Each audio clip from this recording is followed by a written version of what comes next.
হাত ব্যবহার না করে খাওয়ার প্রতিযোগিতা।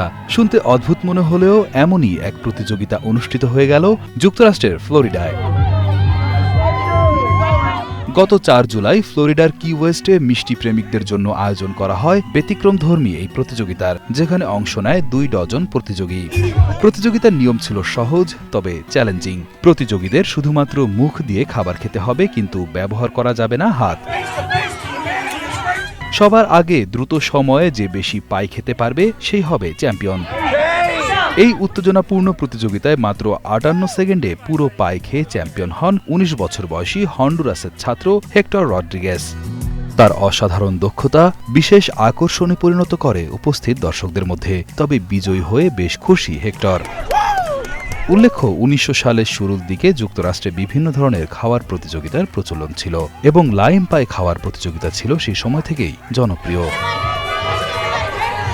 স্থানীয় মেলা, খাদ্য উৎসব এবং সামাজিক অনুষ্ঠানে বিনোদনের উপাদান হিসেবে এটি প্রচলিত হয়। আধুনিক যুগে ফ্লোরিডার কিস অঞ্চলের কি লাইম পাই ফেস্টিভ্যাল এই প্রতিযোগিতার বড় একটি উদাহরণ।